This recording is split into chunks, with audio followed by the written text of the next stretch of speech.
Hi everyone, welcome to Biology 105 Population Ecology. And in this lecture, we're going to build from individuals, where we covered evolution, and start to think about how individuals interact to generate population level change. And this is really a component of the broader field of ecology, where we build up from the individual to the population, forward to the community, and then up to ecosystems and the broader global biome. So we think about these relationships between individuals and their environment. And really, we're now going to be covering this idea of how we capture an individual's characteristics in terms of its niche and its habitat needs, and then those interactions at the population level. So that's going to be our first learning outcome today. So we probably need to know what a community is first. So remember, we go species, and then we have our population, and then populations interact to create communities. So if you look at this little food web here, you can see the different interacting organisms. And we need to know how populations change, because if one thing goes up in abundance or down, it's going to have effects throughout that community. Moreover, if we want to understand things like species conservation, we need to monitor species populations. So to get a grip on this, we need to have a handle of what a species needs, and we call its needs really its niche. So this is what an organism does in the environment, and it will have a specific habitat where it lives and it achieves those needs. And by completing that function, completing its niche requirements, it'll actually contribute to the broader ecosystem function as well. So, like I say, within the field of ecology, we're going to be studying how populations change, how these ramify at the community level, and then what the overall effects are for the ecosystem. So let's just dive into a species niche. Really, a species is adapted to the environment to exploit particular food sources, to evade predators, and they will have a particular niche which they are adapted to. So we have these three different types of killer whales, each one adapted to a different food source. So its niche would be, for example, transient killer whales moving along the coast to feed on mammals, or residents feeding on salmon and near water, or actually one of the types actually feeds out in the open ocean on sharks, halibut, and other fishes. So they have slightly different requirements in terms of what they need from the environment, and they're adapted to these slightly different niches. So when we talk about habitat, it's more the place where they can achieve that niche. You can imagine really that habitat is the address, and then the niche is the profession. So habitat where it lives, niche is what it does. That's one way of imagining it. So if you look at those organisms along the bottom, those frogs, they require little breeding sites in bromeliads, which is a type of plant. And if that doesn't gather water for them, can't breed, so they'll die. Likewise, many bats require caves or tree holes in order to roost. And without those, they can't be present. So that habitat component is required for them to complete their niche of living in, let's say, a forest environment and feeding on insects. So have a look at these two organisms. They inhabit broadly the same habitat, but they have different niches. So what might those be? Well, the one on the right here is a Cape buffalo, and that's a bulk grazer feeding on large ground-based plant matter and really consuming large quantities of that. And on the left, we have what we call a browser, which is in this case, I believe, an impala. And these ones are nibbling on shoots on plants, also the very fine grass left after the buffaloes moved through. So they're occupying subtly different niches in broadly the same habitat. Right? We also think about organisms' niches in terms of whether they're a specialist requiring very particular environments, like an Oregon spotted frog requires a particular temperature regimen, particular fresh water availability, or maybe something like a generalist, like this bullfrog, which can live in just about any water system that's fresh water. A bit of an exaggeration, but they can tolerate high variation in their habitat. And so that enables them to be quite an effective invasive species, because wherever we move them, they're able to establish and thrive. So we have those two different types, broad categories. Now, generally speaking, you can think about those specialists as being more vulnerable to environmental change. For example, this golden toad on the bottom left has actually gone extinct as a result of climate change because it had a very specific temperature regimen it could tolerate. So typically, specialists are more vulnerable. Marbled murrelet, that's a bird in the middle. They nest on mossy branches and old growth trees. So logging of old-growth forest caused a massive decline in that species, even though it's a seabird and spends almost its entire life out at sea. So specialists tend to be very vulnerable, but I'm just going to point out that not all generalists are safe. Sometimes generalists like lions, which can live in a diverse array of habitats, actually have very big energetic needs, for example, and require a lot of space. So even though they can live in deserts and forest and open grassland and scrubland, they need a lot of any particular area because they eat a large amount of food, and so their prey requires a lot of area to support them. Okay, so if you reduce habitat availability, you lose your lions. Okay. So over time, we tend to find that species populations fluctuate in the environment, and that is going to be caused by a variety of factors, which I'll look at towards the end of this lecture. And that, of course, has concomitant effects in the ecosystems they live in. But we need to have a way of monitoring population change and understanding why it happens. So we're going to begin by thinking how might you monitor a population, like actually calculate how many individuals are there and how the population is changing over time. And what particular aspects of the environment cause that change. So let's trundle forward and have a little think about this in the field of population ecology. First thing, we're going to think about population dynamics and why we're doing this. An example might be mountain pine beetles, which have decimated trees across British Columbia. Actually, more than decimated. Decimated means 1 in 10. There's a lot more trees than that have been killed by the mountain pine beetle. So we want to know how that population has changed. Maybe it will come down in the future, one hopes, and how might that happen?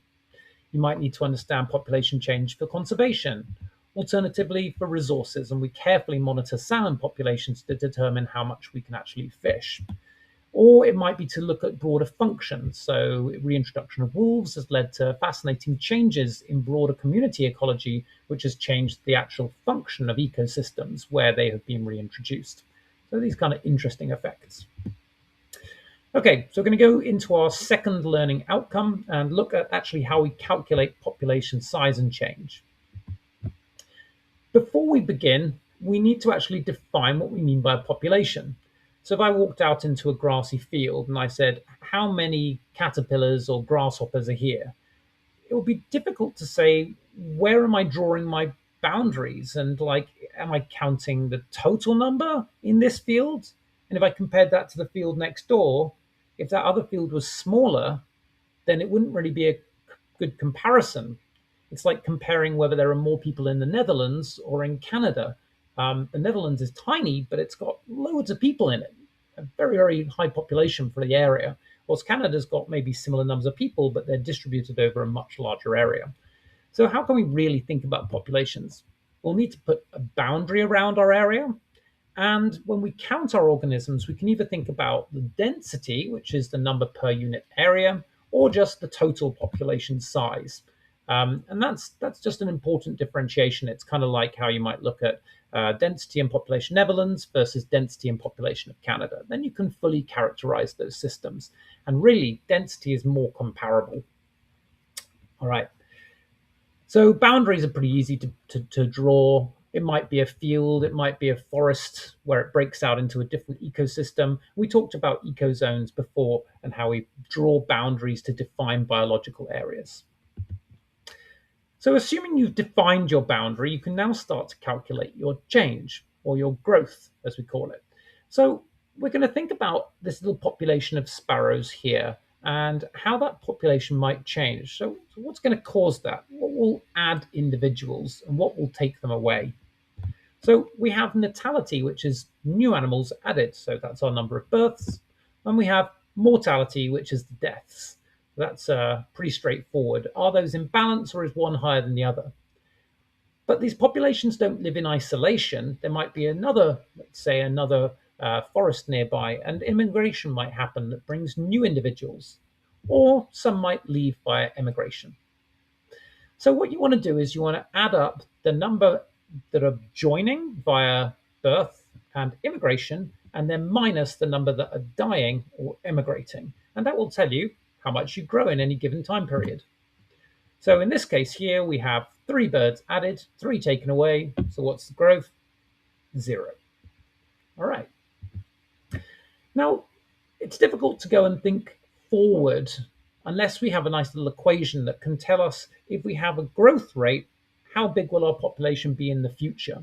And so what we're going to look at now is a simple equation for calculating populations. And we're going to think about growth, like how much you add per year, which is what we just looked at. And we're going to think about the equation to calculate it. So you could work it out if you knew your population size and you knew how much it would grow per year, let's say. And if you multiplied those two together, then you could calculate your growth ongoing into the future. So another way to think about that is we could rearrange the equation. So if we maybe divided, let's say, we just change this around, sorry, and we make this about the growth rate, we could look at the growth divided by population size, and that'll tell us how much it's grown in a given year. And so maybe we could even use observations of a real population to calculate growth rate. So let's go and have a look at doing that. So if we jump back to our population of sparrows, let's have a look at this population and see how it's changed. Well, now we're adding 2 birds via birth, and we're adding 4 via immigration, but so it's 6 coming in, and then we're taking away only 3. So we can observe growth here to help us calculate a growth rate. And then we can divide that, of course, by the population size, that growth, to work it out. So let's do this. Births minus deaths plus immigration minus emigration. So we've got 2 minus 1 for births and deaths, 4 minus 2 for immigration. And so we can look at that as 1 plus 2 divided by 10. So 3 divided by 10, because that's our population size here. We're assuming it's 10. Just notice there are only 8 sparrows in the picture, but we're going to say it's 10, okay, just for ease. Well, I suppose those 2 at the top, sorry, those 2 are part of it, my bad. Okay, so that is 10. I was just visually confused for a moment. So we'll come back in. So we've got 3 over 10 to get our growth rate, and that gives us about 0.3 as a proportion of the population per year. You could imagine that as a 30% growth rate. So after 1 year, we can already see that it would be 10 plus 3, right? 13. So that's going to be our growth. But we could also say if we have a growth rate of 0.3, multiply back 10, we're going to get 3. So we could also calculate the growth using the equation. And if we just add that 3 to our current population, that's how you get our population size after 1 generation. Now we've got a growth rate, we could actually start to think further forward into the future. So let's go and have a little look at what that might appear to be. So if you've got your population growth rate of 0.3, and now we're going to imagine we've got a population of 20 birds, let's see how that population might grow over a number of years. So to start with, 0.3 times 20, that's going to give you 6. Oops. And if you carry on forward, whoops, you should probably go forward from this. You then take that 6, add it to your 20 to start year 2. So you now have 26. And so you then do 0.3 times 26. And I can't remember the decimal off my head. But keep adding and round to the nearest individual, because you can't have decimals of individuals in population size. And you can start to see how your population is going to grow. So let's go and have a little look at the final calculations. All right, so in our first year, we gained 6, added on 6, 26. In our second year, we gained 7.8, and I rounded to 8. So 26 plus 8 is 34. And then we got 10, so 44, 13, and so on and so forth. So just have a little look at this. What do you notice about the number of individuals added each year?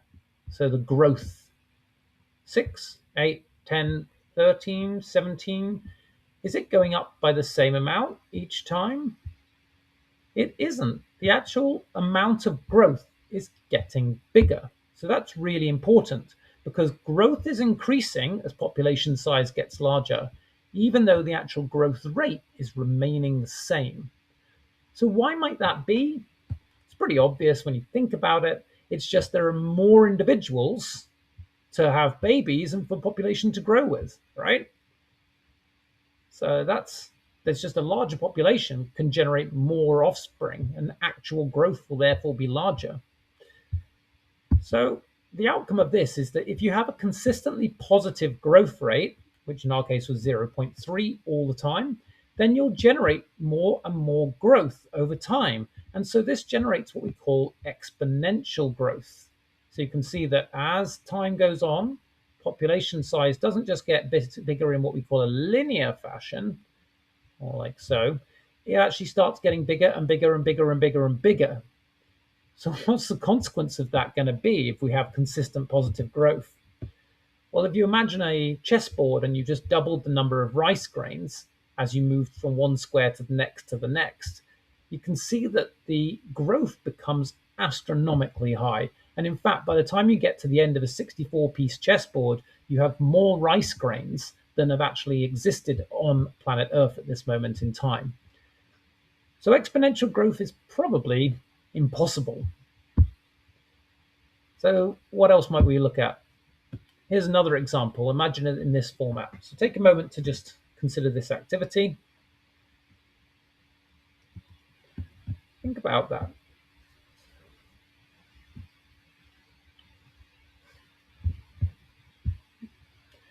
So if you think about this, if it's always doubling, it took 30 days to cover half a lake. However, it's only going to take 1 day to double and actually cover the whole lake.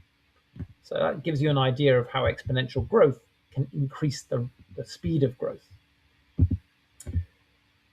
You put this into the real world, what would happen to a population of rabbits over time if you started with 20? Well, here we are zooming all the way up to 467 in 1 year. What about if you carried on for an additional year? Well, you would end up with rabbits everywhere. And that's actually what happened in Australia when rabbits were introduced. They had exponential growth because there was nothing stopping them from expanding until they covered everything they could. We're going to come back to when they did start to decline a little later. But you can see here that people were harvesting as best they could. They became a pest. In fact, the faster growth is achieved by higher growth rates. So you can ignore these R values. Please don't look at those. But just suffice to say that if the R rate, the growth rate, is higher, you will achieve even faster population growth. Let's think about something like an elephant. Now, this is an interesting graph on the left, because it's got what we call a logarithmic scale. It doesn't go up linearly like 1, 2, 3, 4. It goes like 0, 10, 100, 1000, 10,000, and so on and so forth. So it sort of flattens out the exponential curve. But what we're showing is what would happen to elephants if they continued to recover as they have been in Kruger National Park, where we banned hunting and then allowed elephants to recover. It took 400 years to recover current population size. If you started with a pair of elephants, we had more when we started. It would only take another 700 years until they covered the entire surface of the planet. So that gives you an idea of the impossibility of exponential growth. So what's stopping it?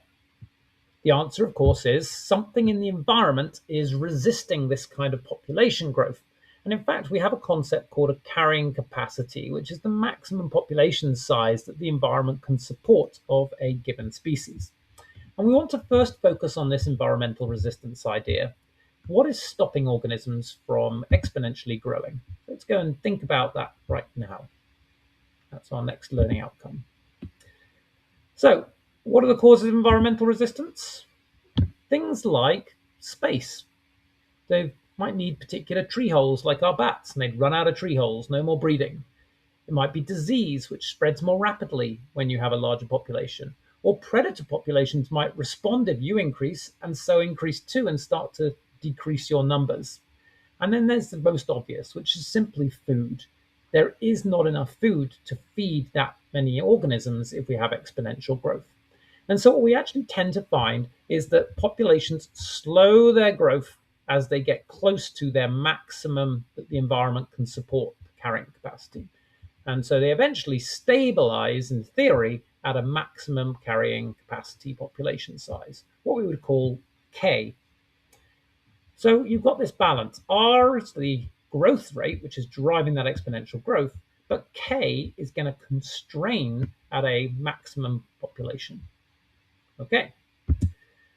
So the types of limiting factors can be divided into two. There's the ones that are determined by population density. Those are the ones that are driving that carrying capacity. And that's primarily going to be nutrients, opportunities to mate, space, predation, and also disease is another one. There are other factors too, and these ones really aren't about the carrying capacity. This is just things which impact everyone. So we call these density independent. So imagine there's a population, along comes a tornado. Doesn't matter if the population's big or small, it's going to affect them equally. So climate extremes, droughts, these kinds of catastrophic events are going to equally impact the population and cause it to vary over time. If you look at this picture over here, what looks like leaves on the ground next to this shrub is actually dead budgies. So this is Australia, where there was an extreme drought, and as a result, temperatures reached a point where the budgies just fell out of the tree. There was no sufficient shade, there was insufficient water, and no food. Okay. So let's think about that. Which of these constrains population size as it grows? Density dependent or independent? It is density dependent, things like food competition. And then what affects population irrespective of size, causes fluctuations in populations? That's going to be our density independence. Okay, so really for concept of carrying capacity, we're focusing just on the density dependent ones, and I'll return to the independent stuff later on. So think about something like disease. Is that density dependent or independent? Mentioned it a couple of times. So it's density dependent because the probability of transmission is greater if individuals are more likely to be encountering one another. An example of this is measles parties, which people used to have to try and ensure that their kids were exposed to measles and got it when they were young, and they didn't get it as adults because there are far more complexities with measles in adulthood. Of course, we have an MMR vaccine so that we don't need to do this anymore, and arguably it wasn't a good idea in the first place. So here's our density-dependent environmental constraints. They prevent the exponential growth in theory, and they create that carrying capacity. So can we model this? Because that simple G equals R times N, that's not really working very well anymore because we aren't getting the growth that that would predict. It's pretty easy, actually. We need to use something called a logistic growth equation, and it'll look challenging at first, but there's a very simple logic to it. So on the left, we've got the blue exponential growth equation. You're familiar with this one. So that's our rabbit population as an example. And actually, most populations do this kind of growth if they're introduced to a completely uninhabited environment where there's no competition for resources. They will initially show something like exponential growth. However, as we've discovered, environments has limited resources, so we need a logistic growth equation to describe really what's going to happen to our populations. And that's what we have on the right here. So just have a look at it. G equals Rn. So it's the same as the exponential growth equation, but it has this additional thing on the right, something to do with K.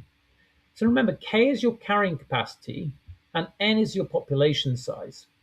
So actually this little bit here, K minus N divided by K, all that's doing is describing the size of the population in relation to its carrying capacity at any moment in time.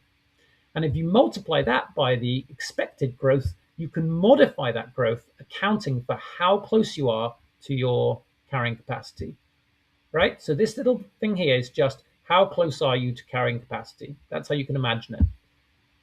That bit there is key. So let's have a look at how that might work. So if we imagine that our growth rate is unconstrained, like it's the maximum the species could manage. So we call this an intrinsic growth rate, and that's 0.4 for our population. And let's say that our carrying capacity is 20. So if we started with a population size of 10, we do 10 times 0.4, which gives us 4. So that's growth we'd expect. However, remember that we're actually halfway towards our carrying capacity. So what we do is 20 minus 10 equals 10, divided by 20 equals 0.5. So we're saying that we're 0.5 of our carrying capacity, and so we need to modify this 4 by the fact that we're halfway to carrying capacity. And therefore we do 4 times 0.5 equals 2. So do you see how that modified our growth there? So let's have another little look at what happens in our next generation. Well, now we add those two to our population and we do the same equation. And you'll notice that now we've got 12 individuals as a proportion of our carrying capacity. It's slightly closer to reaching it, right? So we're going to multiply by 0.4 now, which is less. As we get towards carrying capacity, we're eventually going to equal 0. And you'll see that happen. So we get a little bit less growth. So we're going to not bother doing actual individuals. We're going to use the decimal for this one. And we're going to see now that we're closer to carrying capacity, so we're going to modify by 0.3. We end up with less growth still. Carrying on again, we end up decreasing our actual observed growth the closer we get to our carrying capacity. So just imagine this hypothetically. If n equals 20, then like population is 20. 20 minus 20 is 0. 0 divided by 20 is 0. And so as a result, you would end up with 0 growth. By contrast, if population size is only 0, let's say, hypothetically, because that's going to be impossible, k minus 0 is going to be 20. 20 divided by 20 is 1, so you'd get the maximum growth rate, right? So the outcome of this exponential growth, this logistic growth model, is that growth will get slower even if the intrinsic growth rate remains the same, because we're modifying by how close we are to carrying capacity.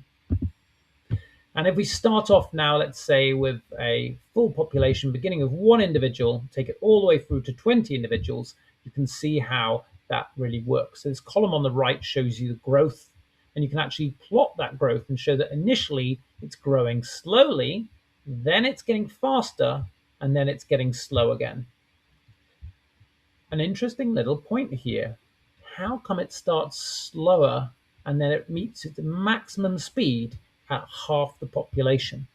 If I plot that growth over the generations, so this is time on the bottom, and this is growth per generation on this y-axis, you can see you start slow, speed up, and then slow down. So the outcome, why are we getting that? We've got to think about that. It's because initially, even though we can have lots of growth, there aren't very many individuals breeding. Once we get to half the population size, we've got quite a lot of individuals breeding, and they're not competing for resources too heavily, so we get maximum number of individuals. As we get close to carrying capacity, we've got lots of individuals, but now they're heavily constraining their own growth, and so we see less. So you have a slow, quick, slow pattern. If you go over that population carrying capacity, you actually get negative values for that k minus n over k. And you can therefore generate negative growth, which will bring you back down to your carrying capacity. Okay, so in theory, what you've learned from seeing that component is that the actual maximum growth occurs at precisely half of the carrying capacity, which is slightly unexpected. People sort of imagine that big populations will be the ones that make the most offspring per year, but that's not necessarily true if all those offspring are dying because of competition. So in fact, if you want to make the fastest number of new individuals, you go for the half of the carrying capacity. And this is really important for human management of resources because it generates a concept called maximum sustainable yield. And this is really the optimal population size to generate the most harvestable number of organisms per annum. And that's half the carrying capacity. So if you're managing a fishery, the optimum is to keep the fishery at half of its maximum capacity. So salmon could, in theory, be twice as abundant in the ocean, but we manage them at half the carrying capacity in order to get the most growth each year, which we can therefore harvest off. All right, that's a sustainable fishery strategy or a sustainable forestry strategy or any kind of biological resource.